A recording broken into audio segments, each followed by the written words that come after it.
നിങ്ങളൊരു brand start ചെയ്യാൻ പോവാണ്. അപ്പോൾ എന്തായാലും ഒരു ബ്രാൻഡ് തുടങ്ങുന്ന സമയത്ത് നമുക്കൊരു ബ്രാൻഡ് നെയിം എന്തായാലും വേണമല്ലോ. ബ്രാൻഡ് നെയിം വേണം, ബ്രാൻഡ് ലോഗോ വേണം, അങ്ങനെ കുറച്ച് കാര്യങ്ങളൊക്കെ ഉണ്ട്. അപ്പോൾ ഈ ബ്രാൻഡ് നെയിം കൊടുക്കുന്ന സമയത്ത് നമ്മൾ ശ്രദ്ധിക്കേണ്ട കുറച്ച് കാര്യങ്ങളൊക്കെ ഉണ്ട്. അതായത് മെയിനായിട്ട് നമ്മൾ ഫോക്കസ് ചെയ്യേണ്ട കുറച്ച് കാര്യങ്ങൾ. ഇപ്പോൾ നിങ്ങളുടെ ബ്രാൻഡ് ഒരു പ്രൊഡക്റ്റ് വെച്ചിട്ടുള്ള ഒരു ബ്രാൻഡാണെന്നുണ്ടെങ്കിൽ ആ ഒരു പ്രൊഡക്റ്റിന് ഒരു ഇമോഷൻ ഉണ്ടാവും. നമ്മളൊരു പ്രൊഡക്റ്റ് ഇറക്കുന്നത് എന്താ, ഒരു പ്രോബ്ലം സോൾവിങ് ആണ്. ആളുകളുടെ എന്തോ ഒരു പ്രോബ്ലത്തിനുള്ള ഒരു സൊല്യൂഷനാണ് നമ്മുടെ പ്രോഡക്റ്റ് അല്ലെങ്കിൽ നമ്മുടെ സർവീസ് എന്ന് പറയുന്നത്. ആക്ച്വലി അതാണ് ഒരു ബിസിനസ്. ഒരു പ്രോബ്ലം പരിഹരിക്കപ്പെടുന്നത് എവിടെയാണോ അവിടെയാണ് ഒരു ബിസിനസ് സ്റ്റാർട്ട് ചെയ്യുന്നത്. സോ നിങ്ങളുടെ പ്രൊഡക്റ്റിന് ഒരു ഇമോഷൻ ഉണ്ടാവും, ആളുകൾക്ക് കണക്ട് ചെയ്യാൻ പറ്റുന്ന ഇമോഷൻ. ഫോർ എക്സാമ്പിൾ ടെക്സ്റ്റൈൽസ്, ആളുകൾക്ക് എന്താണ് ഇടാനുള്ള വസ്ത്രങ്ങൾ, അതൊരു ഇമോഷനാണ്. അത് കണക്ട് ചെയ്യുന്നിടത്താണ് ആ ഒരു ബിസിനസ് ഗ്രോ ആവുന്നതും റൺ ആവുന്നതും. സോ ആ ഒരു പ്രൊഡക്റ്റിൻ്റെ ഇമോഷൻ കണക്ട് ചെയ്യുന്ന ഒരു പേരാവുക. അതായത് ഇപ്പം നിങ്ങൾക്ക് ഞാൻ പറഞ്ഞ പോലെ തന്നെ നിങ്ങളുടെ പ്രൊഡക്റ്റ് എന്താണോ അതിൻ്റെ ഇമോഷൻ അതിൻ്റെ ഓഡിയൻസുമായിട്ട് കണക്ട് ചെയ്യാൻ പറ്റുന്ന ഒരു പേര് മാക്സിമം കൊടുക്കാൻ വേണ്ടി ശ്രദ്ധിക്കുക.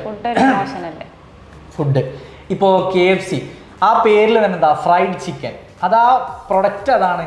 സോ അതുമായിട്ട് റിലേറ്റ് ചെയ്ത ആളുകൾക്ക് ഇമോഷൻ കണക്ട് ചെയ്യാൻ വേണ്ടി കൊടുക്കുന്ന ഒരു പേരാണ്. ലൈക്ക് അങ്ങനെ പേരുകൾ കൊടുത്താൽ കുറച്ചുകൂടെ ശ്രദ്ധിക്കപ്പെടും. പിന്നെ നിങ്ങൾ കൊടുക്കുന്ന ബ്രാൻഡ് നെയിം ഷോർട്ട് ആവണം. ഒരിക്കലും ഒരു വലിയ പേര്, മറ്റേ നമ്മുടെ എന്താ പറയുക, ഒരു സിനിമ ഉണ്ടല്ലോ, 3 Kings പേര് ചോദിക്കുമ്പോൾ ആദ്യം റെഡ്ഡി, രാജശേഖര റെഡ്ഡി, യദുകുല വെങ്കടേശ്വര രാജ, അങ്ങനെ വലിയൊരു പേരിന് പകരം മൂന്ന് ലെറ്റേഴ്സ് അതിലുള്ളൂ. പക്ഷെ അതിൻ്റെ ഫുൾ ഫോം ഉണ്ടെങ്കിലും അത് അറിയപ്പെടുന്നത് KFC. അങ്ങനത്തെ ഒരുപാടുണ്ട് KFC. പിന്നെ അതിന് കുറെ കോപ്പീസ് ഉണ്ട് TFC അതിൽ നിന്നൊക്കെ പറയാം.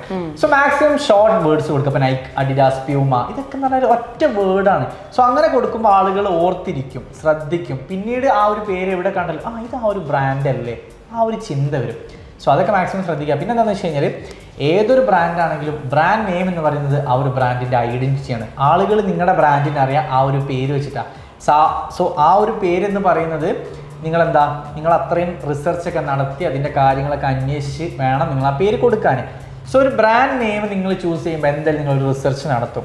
പക്ഷേ ബ്രാൻഡ് നെയിം ചൂസ് ചെയ്തതിന് ശേഷവും നിങ്ങൾ റിസർച്ച് നടത്തണം. ആ ഒരു ബ്രാൻഡ് നെയിമിന് ട്രേഡ് മാർക്ക് ഉണ്ടോ, അല്ലെങ്കിൽ മറ്റാരെങ്കിലും ആ ഒരു ബ്രാൻഡ് നെയിം യൂസ് ചെയ്തിട്ടുണ്ടോ, അതുപോലെ മാച്ചിങ് ആയ മറ്റ് ബ്രാൻഡ് നെയിംസ് ഉണ്ടോ എന്നീ കാര്യങ്ങളൊക്കെ നിങ്ങൾ ചെക്ക് ചെയ്യണം. ഓക്കെ, സോ ഒരു ബ്രാൻഡ് നെയിം കൊടുക്കുമ്പോൾ ഈ പറഞ്ഞ കാര്യങ്ങൾ എല്ലാവരും ഒന്ന് ചെക്ക് ചെയ്ത് നോക്കുക. സോ ഇതുപോലുള്ള കൂടുതൽ ഇൻഫോർമേറ്റീവ് ആയിട്ടുള്ള വീഡിയോസിനും കെൻമിയുടെ online and offline digital marketing കോഴ്സിനെ കുറിച്ച് കൂടുതൽ അറിയാനും അഡ്മിഷൻ എടുക്കാനും ഡിസ്ക്രിപ്ഷനിൽ കൊടുത്ത നമ്പറിൽ ഇപ്പം തന്നെ കോൺടാക്ട് ചെയ്യും.